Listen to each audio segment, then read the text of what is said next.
ჩვენ საქართველოს ჩემპიონები ვართ და ეს რეალობაა. ეს უკვე ისტორიაა, ჩვენი ისტორია. მიზნებისთვის ბრძოლა ახლა იწყება. წინ დიდი გამარჯვებებისკენ ბიჭებო.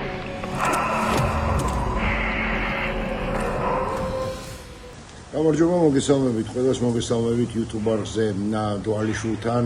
დღეს საკმაოდ საინტერესო და დინამიური ვიდეო გვექნება და ვფიქრობ, რომ ძალიან მნიშვნელოვან თემაზე მოგვიწევს საუბარი და შევეცდებით, რომ ეს მნიშვნელოვანი თემა მაქსიმალურად განვავრცოთ არა მარტო დღევანდელ ვიდეოში, არამედ მომდევნო დღეებში. დღეს ვისაუბრებ თემაზე, რომელზეც აქამდე აქცენტი არასოდეს გაგვიკეთებია და ეს თემა არის წყალბურთი. წყალბურთი და კონკრეტულად ერთი კლუბის ისტორია, რომელიც სულ რამდენიმე დღის წინ თავიდან დაიწყო.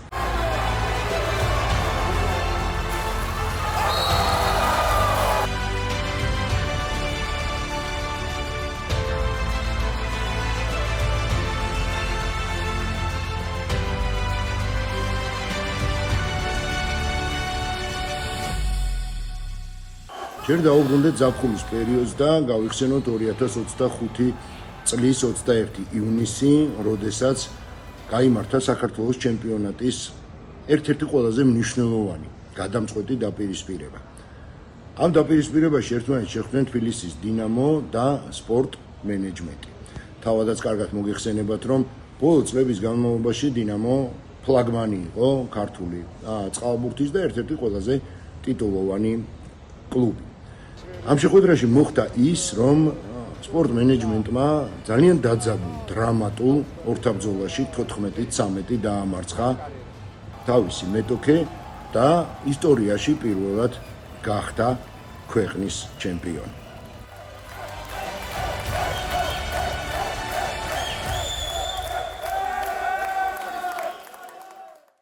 მართლაც საოცარი ემოციები იყო და ეს აბსოლუტურად ბუნებრივია, იმიტომ რომ ამ ბიჭებმა თავიანთი შრომით ძალიან მოკლე დროში მიაღწიეს უაღრესად დიდ წარმატებას. თუმცა ერთი რამ აუცილებლად უნდა ითქვას. სპორტის სხვადასხვა სახეობებში ძალიან ბევრი კლუბია, სადაც ხორციელდება ინვესტიცია, თუმცა არ არის შედეგი. მოდით ესეც პირდაპირ ვთქვათ. ძალიან მოკლე დროში დიმიტრი აბდუშელიშვილის მიერ განხორციელებული ინვესტიციების წყალობით, სწორი სელექციისა და მენეჯმენტის ხარჯზე სპორტ მენეჯმენტმა მოახერხა ის, რომ დაამარცხა თბილისის დინამო და საბოლოო ჯამში მოიპოვა ქვეყნის ჩემპიონობა და ამასთან ერთად, რაც ყველაზე მნიშვნელოვანია, ევრო ტურნირების აგზოლი.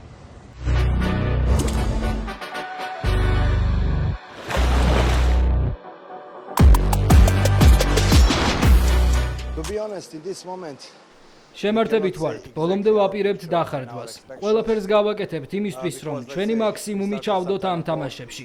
ეს არის ჩვენი პირველი გამოსვლა ევროპის საკვალიფიკაციო ეტაპზე, რაც ჩვენთვის დიდი გამოცდილება და გამოწვევაა. ძალიან ნაყოფიერი მომზადება გავიარეთ. ახლა კი სრულად კონცენტრირებულები ვართ მოახლოებულ თამაშებზე. ვიცით, რომ წინ ურთულესი დაპირისპირებები გველის. ჩვენი მიზანი კი ღირსეულად ბრძოლაა. ვფიქრობ, საქართველოს აუცილებლად ვასახელებთ. გუნდი აპოლოს, აწუყვი აპოლოს, პირველად ეძლევა ესეთი შანსი და ძალიან დიდი იმედი მაქვს, რომ პირველივე შანსზე გამოვიყენთ ამ შესაძლებლობას. ჩვენ ბევრად ძლიერი გუნდი ვართ ჩართთან შედარებით და ბევრად დიდი მიზნები და იმედები გვაქვს, ამიტომ უბრალოდ დაველოდოთ. ერთი ამბილებით ვიცი, რომ გუნდი აპოლო ბოლო წამამდე იბრძოლებს.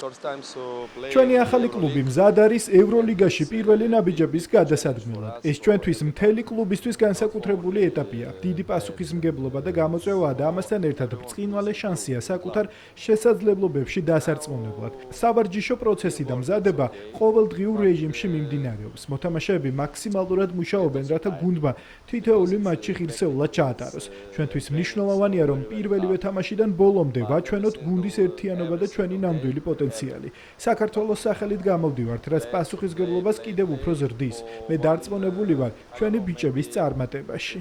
თუკი სპორტ მენეჯმენტისთვის 2025 წლის 21 ივნისი იყო ერთ-ერთი გამორჩეული და განსაკუთრებული დღე, გაცილებით უფრო მნიშვნელოვანი და განსაკუთრებული გამოდგა მათთვის 2025 წლის 25 სექტემბერი.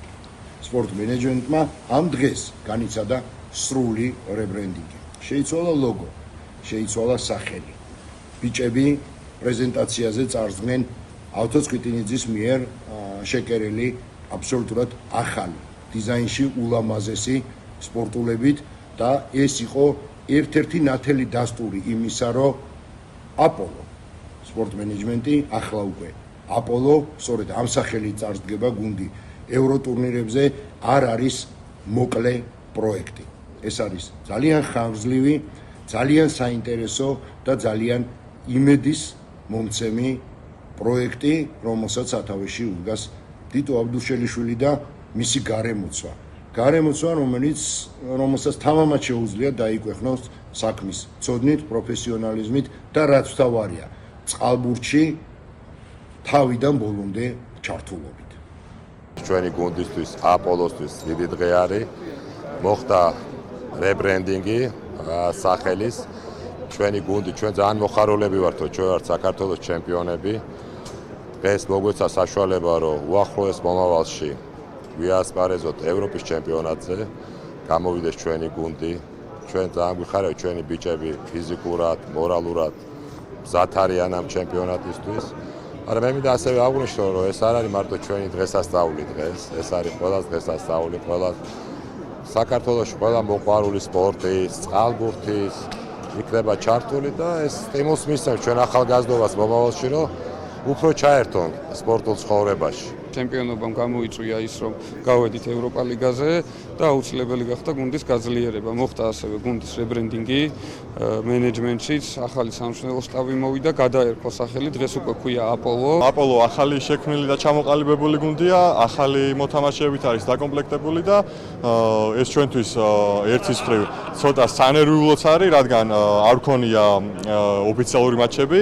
მაგრამ ყველაფერს ჩავდებთ, რომ საქართველოს სახელი გავიტანოთ წინა ასპარეზზე და დადებით შედეგი ვაჩვენოთ. გუნდ აპოლოს პირველად ეძლევა შანსი, რომ ესეთ დონეზე გავიდეს და ითამაშოს. მე დიდი იმედი მაქვს, რომ პირველივე თამაში და პირველივე წავიდა ვაჩვენოთ ჩვენ კლასს, ჩვენ ძალას და მონდომებას, რაც გასაზღვრელი იქნება თუ სად აღმოჩნდები შემდგომ სეზონში.